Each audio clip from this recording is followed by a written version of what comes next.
Top 10 Tourist Attractions in Key West. 10. The Hemingway Home and Museum.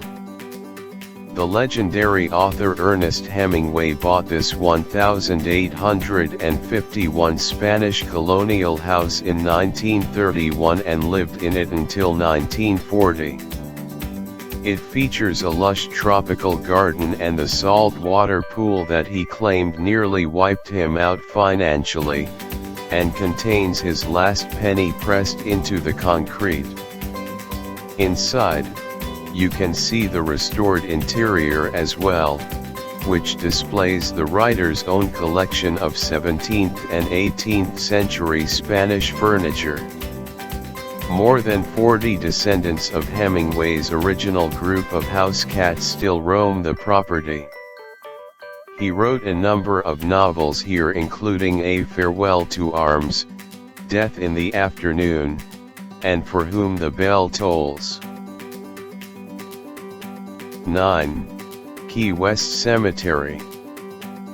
Founded in 1847 after the island's original cemetery was destroyed by a hurricane, the headstones in Key West Cemetery mark the graves of more than 35,000 people.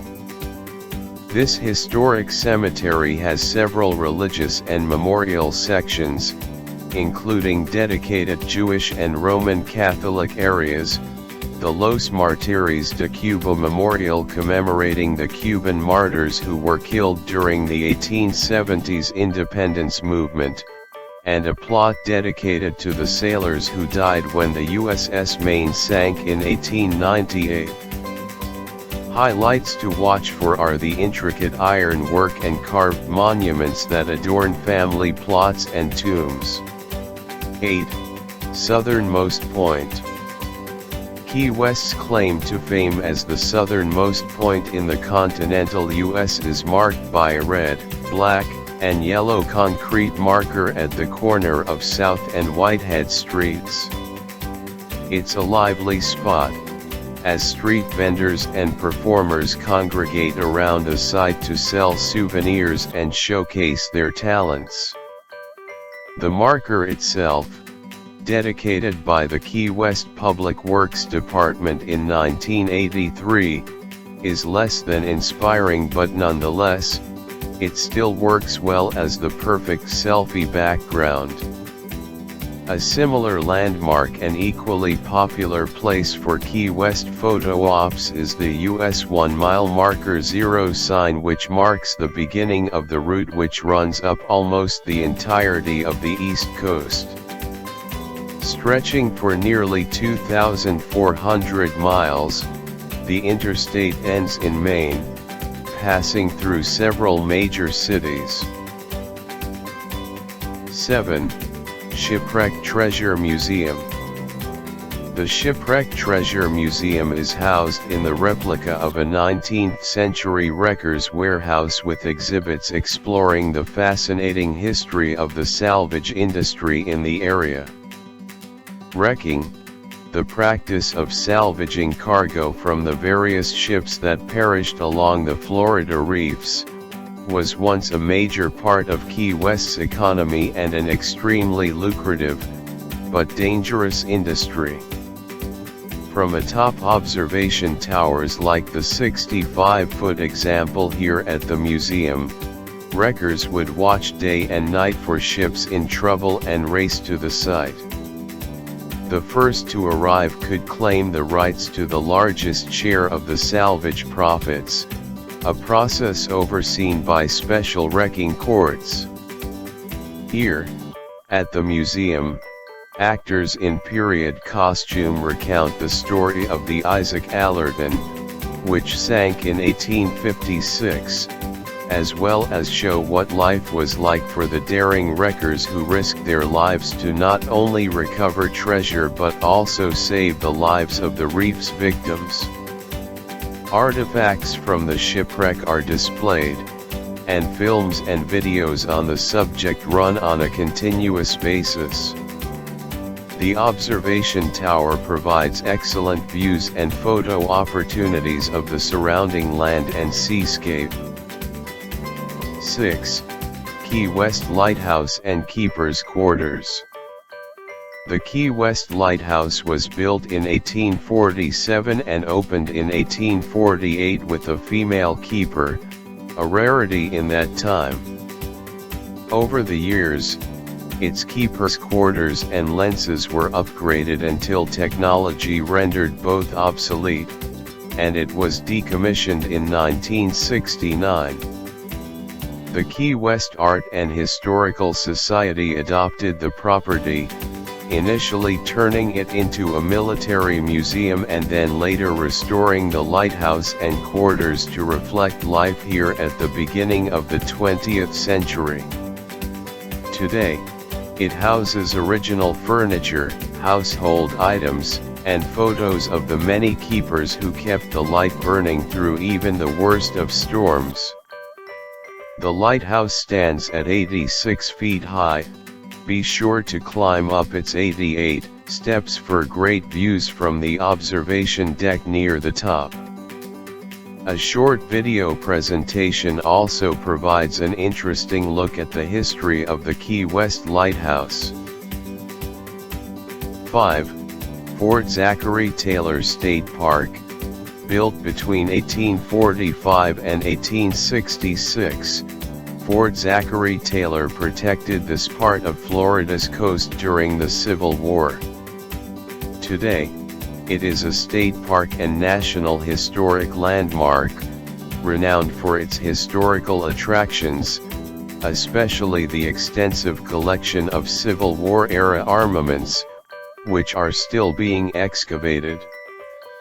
The park also hosts a variety of annual events, including concerts, boat races, sculpture contests, and even a pirate festival.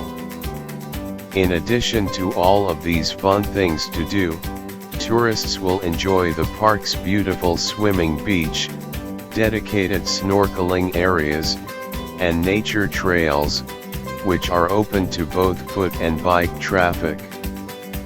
This is also one of the best places to see Key West's famous sunsets, and the beach is a perfect spot for a romantic picnic. 4. The Oldest House Museum. The oldest house in South Florida, built in 1829, was the former home of Francis B. Watlington. It was originally built by Richard Cousins in a different location and later moved to Duval Street. The house offers a chance to see and learn a little about the history of Key West. It is not as extravagant or as lovely as some of the city's other historical houses that are open to the public, but it has its own unique charm. Within the house are some original furnishings, family portraits, and displays on the history of Key West. Ship models and information on the history of the industry in the area are on display. At the rear of the house is a garden and a cookhouse, which was typical of the period. There is also an exhibit pavilion containing additional documents of interest. 3. Audubon House and Gallery. This 1840s home was built by ship carpenters for Captain John Geiger, a noted harbor pilot and wrecker. Colonel Mitchell Wolfson restored it in the 1960s, initiating the subsequent preservation movement in the rest of Key West. The property is noteworthy both for the house and the beautiful gardens and grounds. The home contains many 18th and 19th century period furnishings, much of it from Europe, and a substantial collection of engravings by John James Audubon, who stayed here in 1832. The gardens in the back contain a variety of tropical plants, including birds of paradise, hibiscus, and different palms. Guided tours showcase the highlights of the Audubon house, and following the tour, you are welcome to explore on the lush grounds around the home.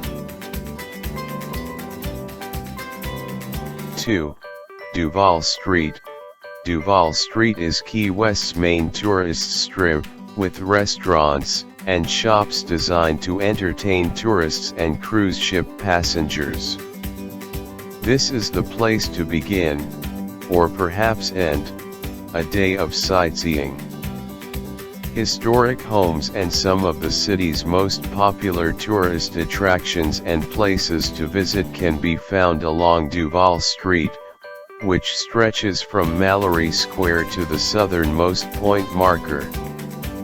This area is also host to several events and festivals throughout the year, the most famous of which is the Hemingway Days Festival, held each summer. Other highlights in the area include Ripley's Believe It or Not Auditorium and the Mecca of Everything Key Lime, Kermit's Key Lime Pie Shop. An ideal way to get a good overview of the area and its history is on the Contour train, which visits Duval Street, as well as Old Town, Hemingway's house, and the waterfront area. This 90-minute narrated tour offers perspective on the railroad. 1.